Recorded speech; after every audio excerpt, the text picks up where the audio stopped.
Love is Blind Season 6 is fully underway, and they must have put out a casting call for runners and track stars because 3 people left the show before the pods were even closed, and Bean Dip has somehow become a topic of conversation. So in this batch of episodes, we are finishing up the engagements, and then they are going to the Dominican Republic for their little pre-vacation before they move in with each other that they always do. And it is so unfortunate that I have to do this early on in the season, but my red flag is coming out because there are a lot of red flags in this episode, and a lot of red flags in these people. Laura's gonna have to get up on her good foot to get out of this Bean Dip situation. And AD was trying to explain it, but I don't really think Laura understood. Some jokes are literally inside jokes, and they are inside jokes for a reason. Whether or not you wanted to share it with your husband, he wasn't there, so it wasn't for him to get. You can have inside jokes with your co-workers or your friend groups or whatever. The Bean Dip situation is exactly that situation. It was a you had to be there type of thing. It was a girl's joke. And it worked perfectly fine as that way and didn't really need to leave that. And listen, I don't think that Jeramey had ill intentions. I definitely don't think that Laura had ill intentions. It just created an odd atmosphere because it's kind of like, why would you ask your man to go up and do this to another woman? You know what I mean? So it's just weird. I do hope that we can move past it, but I hope she never does anything like that again because it is kind of in bad taste. And it is a little bit of a, you know, like, and Jeramey...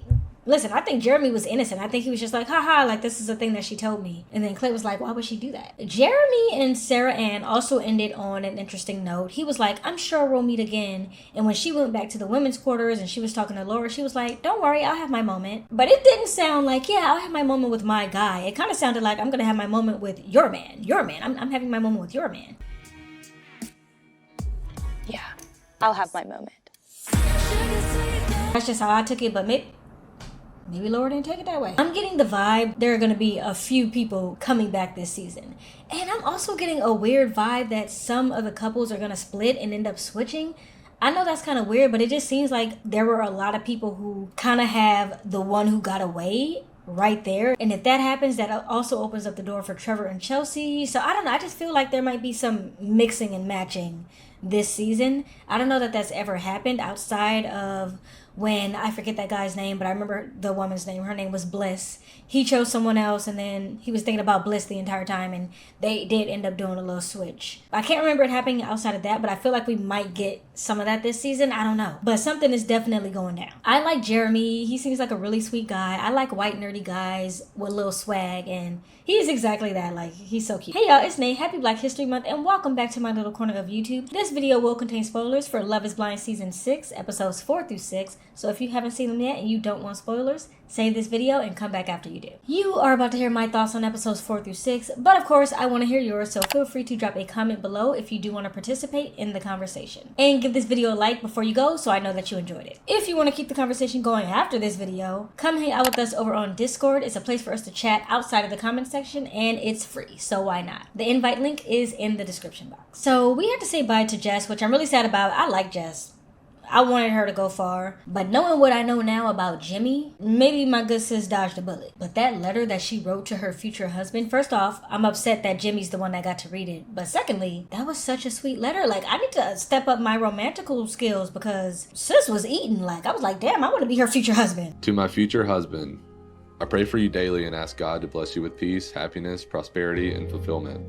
My hope is that He has been preparing us for each other and helping us. I did feel her though on that last conversation that she had with Jimmy. I don't know if I will go as far as saying he ruined the experience for her, but I guess he kind of did because he knew from the moment that she said she had a 10-year-old daughter, he was out. But he continued to date her. He continued to go see her in the pods or see her in the pods. He continued to lead her on. So I guess in a way, he did kind of ruin that for her because she could have moved on to someone else who would have actually not had a problem with it when it was clear that he did have a problem with it. And it really kind of hurts me personally. He is just looking like a hot pile of poop right now. Like, he's not looking that good. But you know what? Jessica gave him the pod reading of a lifetime. Like, that's gonna go down in history of the best exit pod conversation that ever took place on Love is Blind. You ruined this opportunity for me. You ruined it. You need someone to hold your hand and guide you and coddle you. She will never be me. You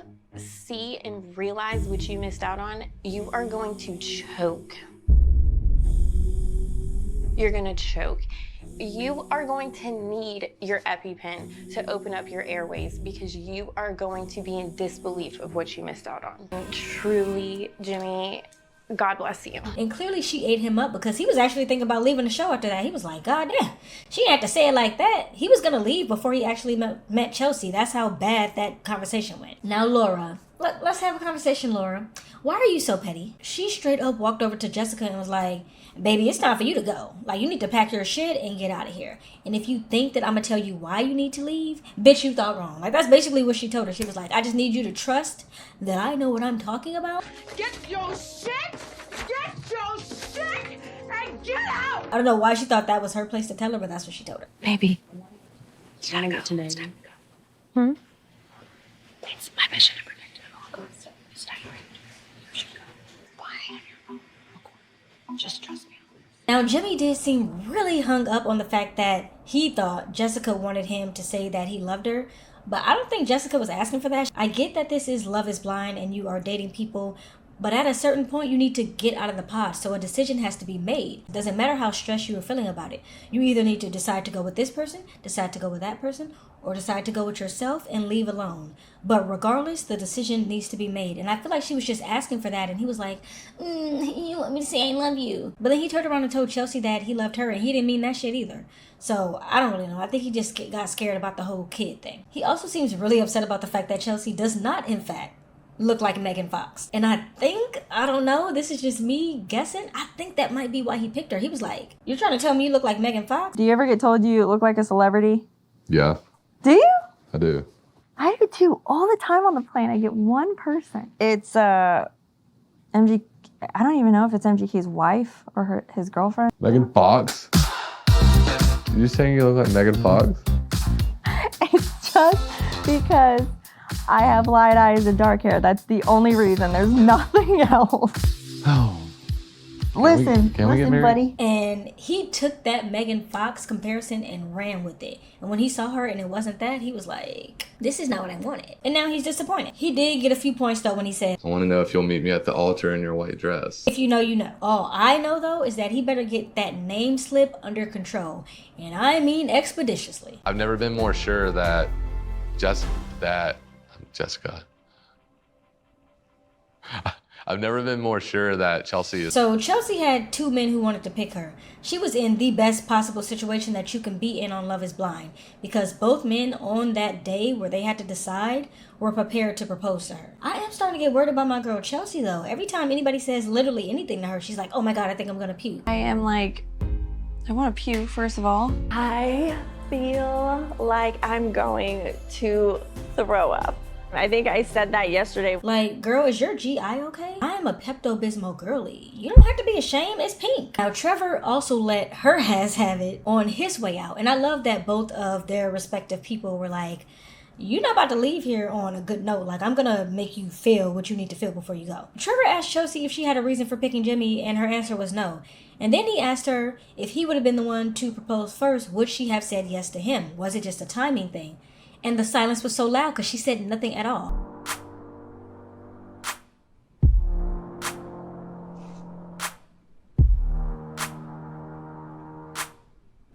It's not a good answer for his sake. She should have gone with Trevor because Jimmy out there trying to get with AD. Meanwhile, Trevor's over here tapping his damn bracelet all day, and I don't even know if Chelsea had hers on. And Jimmy didn't get her a gift at all. Trevor was really living up to his teddy bear title. Like, what the hell is wrong with these women? If somebody don't snatch this man up and make him a damn husband, be serious. Now, when they got to the DR, Chelsea and Jimmy should have just moved the hell on. They shouldn't have even brought up the pause. They shouldn't have talked about any of the stuff that went down in the pause because we all know it was a mess.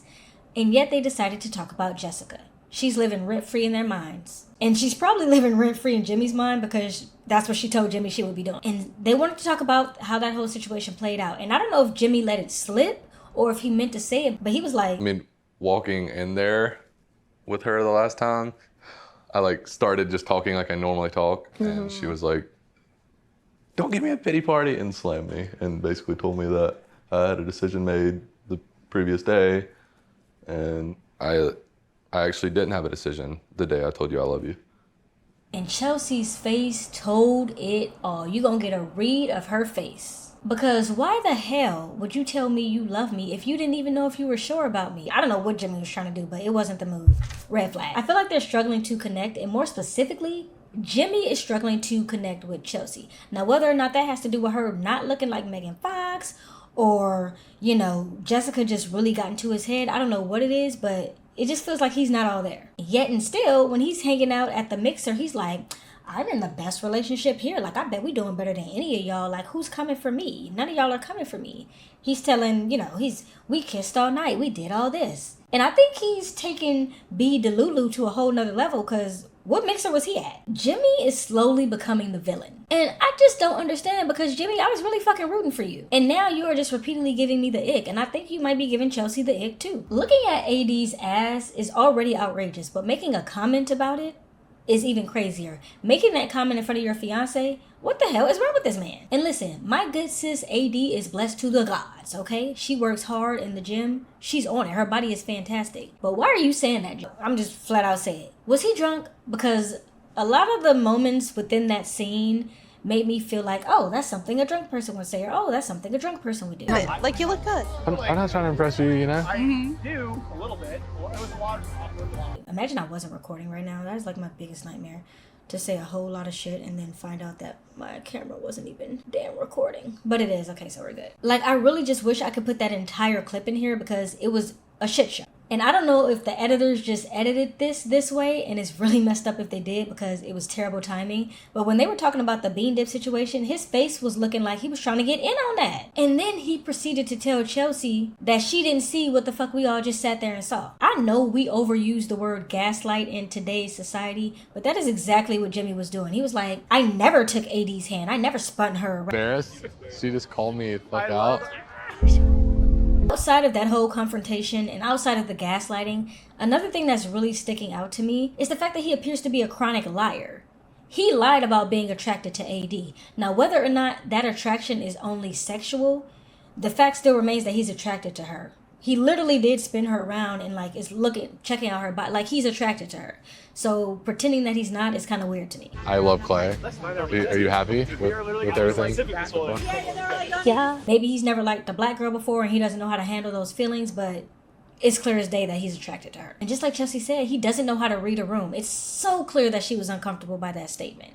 Especially because, you know, listen, not a lot of people have a body like AD, okay? She looks really good and she has worked hard at that body. So bringing that up to in front of your fiance is just bad. And you're not even reading the room after the fact to realize that she was upset about it. Like, I get that you just met her, but it was kind of clear, right? She was reserved. She was at the bar ordering more drinks. You guys weren't interacting. And he tried to say that the reason they weren't interacting all night is because I'm so comfortable in our relationship that I just thought we could just go our separate ways all night. Like, no. You guys are brand new. You're supposed to be all over each other in the first week that you meet each other and, you know, you start dating. That's a bad sign for the future. Like, that's the moment y'all should be intertwined, okay? Intertwined. On their final time in the pods, Clay and AD are getting spiritual, and I love that for them that they're able to connect on that level. But is it messed up that I was like, I hope he's not playing her? And it goes back to what I said in my last video about first impressions. He knows he looks good, but the moment he started talking, it was like, oh, like, you care what I look like all this stuff. So something about him just gives off player to me. Like, he is a handsome guy. He seems nice enough. You got a little fuckboy sprinkled on top of him. So it's hard for me personally to let go of that image, but it seems like AD is also kind of going back and forth on it. Like, some of the things that he says just don't be sitting right. But I know that she's moved past it and, you know, she loves him because she gave a little twerk after she said yes to him proposing. So I think they can be okay, but he needs to get that under control. I don't know how I feel about his initial reaction to when he first met her when they got outside of the pods. He was like, oh. And it wasn't like, oh, shit, like, that's my wife? Like, damn, she look good. It was like, oh, this is not what I wanted. Like, if he was sitting at a dinner table and a server brought out a plate, he would be like, oh, this is not what I ordered. Like, it was that kind of... But my good sis is just over here blinded by his sultry ass voice because he sounds like he does late night DJing for an R&B studio. Your voice is like making me tingle. Really? Yeah. Yeah, baby. Stand up, AD. I'll be weak in the knees. Stand up!